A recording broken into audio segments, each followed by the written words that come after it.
Foi uma visita produtiva. Nós, como sabem, estamos num momento particular, marcado sobretudo por uma crise financeira que afeta os países produtores de petróleo, amigos como Angola, mas que também afeta São Tomé e Príncipe, que é um país que vive essencialmente de ajuda externa.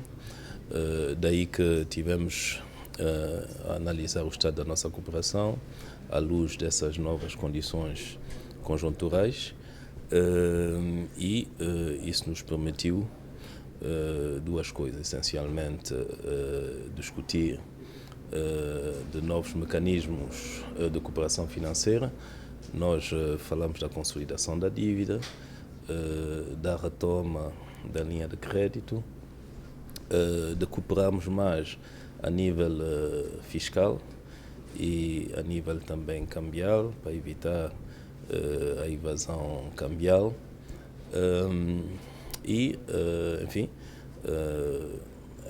Esses contactos a nível da política e da cooperação financeira foram bastante positivos, na medida em que o nível de cooperação entre São Tomé e Príncipe e Angola, embora a crise permite que vamos continuar essa cooperação no domínio financeiro.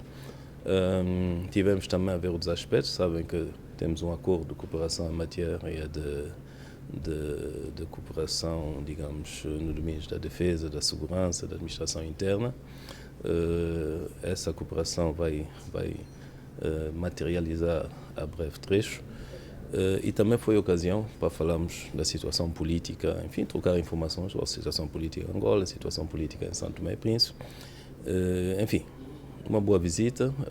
Com Angola as coisas estão bem. A nível da solidariedade político-diplomática, nós temos em breve a Cimeira da União Africana com a escolha do novo candidato para o presidente da Comissão. Foi também a ocasião de falarmos disso tudo e regressamos satisfeitos dessa visita. Falei da consolidação da dívida e da retoma, da continuidade de uma linha de crédito que já tinha sido assinada já há algum tempo. É verdade que Angola encontra-se numa situação de crise financeira, mas isso mostra a qualidade das nossas relações, a proximidade dos dois países e a compreensão que Angola tem e que São Tomé e Príncipe tem, que embora a crise, uma solução para a saída da crise é estreitarmos ainda mais as relações, é irmos para uma maior integração das nossas economias e uma maior diversificação das nossas economias. Ora, isso não acontece sem financiamento, daí que eu acho que tivemos essa boa compreensão que, embora a crise, é preciso pensar no após-crise e eu estou relativamente otimista que as coisas vão ir bem, quer para São Tomé e Príncipe, quer para Angola. O Primeiro-Ministro falou sobre a questão de cooperação no nível de defesa, segurança e administração interna.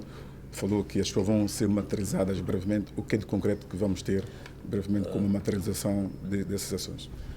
O acordo geral precisava de seguir os seus trâmites, nomeadamente ser aprovado pelo Parlamento angolano. Como poderão facilmente entender, essas matérias não podiam ser prioridades também a nível do Parlamento devido a questões orçamentais, etc., que toda a gente acompanhou a nível de Angola. Hoje isso foi feito, daí que vamos começar brevemente a receber formação a nível da polícia, equipamentos, formação cá, formação em Angola e outros aspectos também que são essenciais. Como sabem também, nós fizemos uma opção clara para o turismo. Não há turismo também sem segurança, sem outros aspectos que Angola vai nos ajudar para isso. Sr. Primeiro-Ministro, de que forma é que a crise petrolífera que está a afetar Luanda poderá também afetar São Tomé e Príncipe nos próximos tempos? Sabe que quando nós olhamos os últimos anos, como é que é financiado o nosso orçamento aqui em São Tomé e Príncipe, é bom dizer que os parceiros bilaterais têm feito uns grandes esforços também para financiar o orçamento. Dos parceiros bilaterais, temos em primeiro lugar Angola, temos Nigéria, temos Taiwan, temos Portugal. Angola e Nigéria são países produtores de petróleo e que sofrem dessa crise.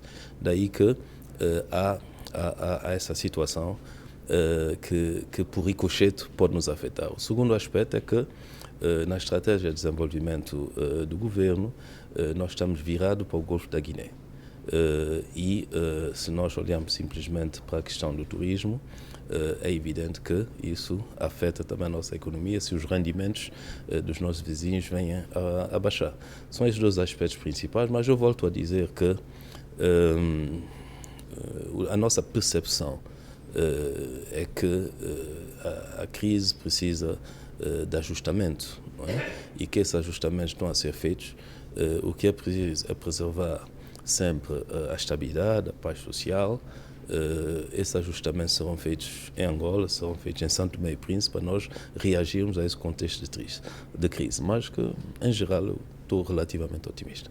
Sr. Primeiro-Ministro, há três questões que nós não chegamos a abordar, dado o aperto da agenda. Tem a ver com a visita que efetuou ao Porto de Luanda, a questão da CPLP e também a nova política do governo angolano relativamente à administração interna. Nós sabemos que o Sr. Primeiro-Ministro abordou, nomeadamente com o Presidente José Eduardo dos Santos, a questão da diáspora. O que é que foi falado em termos gerais desses três aspectos? Bem, a visita a Sonils é uma visita que teve algum interesse para nós, sabe que nós pretendemos também aqui oferecer serviços. Quisemos ver, no fundo, como é que a Sonils reagia com a baixa da atividade e foi bastante interessante. A questão da CPLP, penso que é uma questão cujos alguns aspectos foram arrumados na reunião de março em Lisboa. É evidente que nós concertamos posições para a próxima cimeira que terá lugar no Brasil. É verdade que também, íamos esquecer, nós abordamos a questão da nossa comunidade. Angola tem novas leis no que diz respeito à residência e que leva a nossa comunidade a conhecer algumas dificuldades. Mas o primeiro passo a dar será, digamos, fazer um trabalho com a nossa embaixada junto às autoridades e para termos, digamos, uma fotografia muito exata das situações e, como sempre, do lado das autoridades angolanas há sempre uma atenção especial quando se trata dos residentes provenientes de São Tomé e Príncipe. Eu creio que vamos dar instruções aos serviços consulares da Embaixada para fazer determinadas demarches e depois veremos qual é o passo seguinte que teremos que fazer.